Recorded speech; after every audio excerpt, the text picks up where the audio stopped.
Hi, everybody. My name is Caitlin, and I am really excited to be here with all of you. I see a lot of familiar faces, which I always find fun. I've been in the program for about a year, so I've met a lot of the people that are also going through it. But there's some new faces too, so I'm really excited to meet you all. This quarter and next quarter are the last two that I have before I'll be completing my capstone project in the summer. So it's gone by in a flash, and I'm excited to graduate, but it's sad because I'm gonna miss everybody that I've met and all the great professors, and it's a really good program. I am in the master's, the MA track, with a concentration in fiction. I prefer to write historical fiction and historical mystery. I also like, gothic stuff and things like that.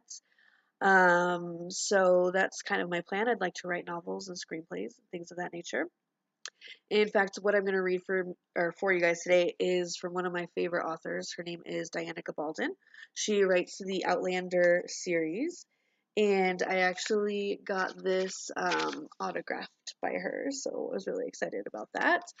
Um, and it's a historical fiction mystery type of thing about a combat nurse from World War II who falls through some stones in Scotland and ends up in 1700 Scotland and meets the most amazing man, the love of her life. It's definitely got some romance to it. I don't really write romance or poetry or anything like that, but she's definitely an influence on my work as well as a lot of others. So I'll read a little bit of that to you now. I'm going to read the part that's where she falls through the stones. It was in fact nearly 11 before I reached the stone circle. It was drizzling and I was soaked through, not having thought to bring a Mac.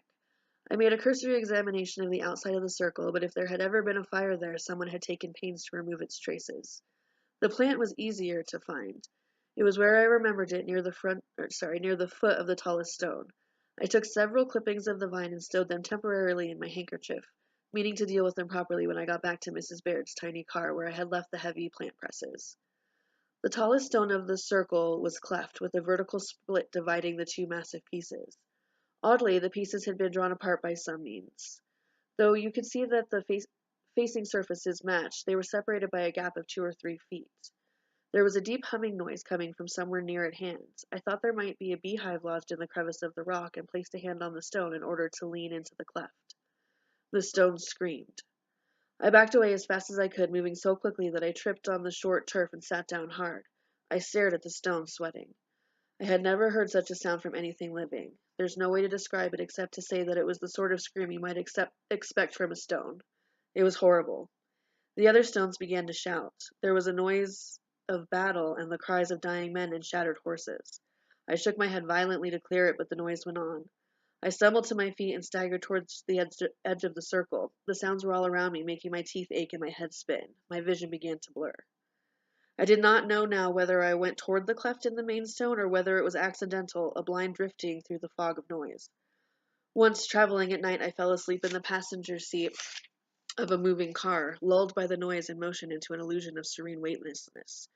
The driver of the car took a bridge too fast and lost control, and I awoke from my floating dream straight into the glare of headlights and the sickening sensation of falling at high speed. That abrupt transition is as close as I can come to describing the feeling I experienced, but it falls woefully short. I could say that my field of vision contracted to a single dark spot, then disappeared altogether, leaving not darkness but a bright void. I could say that I felt as though I were spinning, or as though I were being pulled inside out. All these things are true, yet none of them conveys the sense I had of complete disruption, of being slammed very hard against something that wasn't there. The truth is that nothing moved, nothing changed, nothing whatever appeared to happen, and yet I experienced a feeling of elemental terror so great that I lost all sense of who or what or where I was. I was in the heart of chaos, and no power of mind or body was of use against it. I cannot really say I lost consciousness, but I was certainly not aware of myself for some time. I woke, if that's the word, when I stumbled on a rock near the bottom of the hill. I half slid the remaining few feet and fetched up on the thick, tufted grass at the foot. I felt sick and dizzy. I crawled toward a stand of oak saplings and leaned against one to steady myself. There was a confused noise of shouting nearby, which reminded me of the sounds I had heard and felt in the stone circle. The ring of inhuman violence was lacking, though. This was the normal sound of human conflict, and I turned toward it. So that's like right at the beginning of Outlander. We're pretty close to the beginning, when she goes back in time through the stones. I highly recommend it if you don't want to read it. There is, well, there's 7 books, so I'm anxiously awaiting the 8th. It takes her a couple years. But there's also a new series. It's in, I think it's third season. It might be its fourth, but they're doing a really good job with it. So if you have time to check it out, that would be great. Like I said, it's my favorite thing ever. But I have a lot of influences. I like a lot of different types of writing, and I'm really excited to explore the literary genres with you guys. I hope everybody has a really happy and safe new year, and I look forward to working with you over the next 10 weeks. Bye.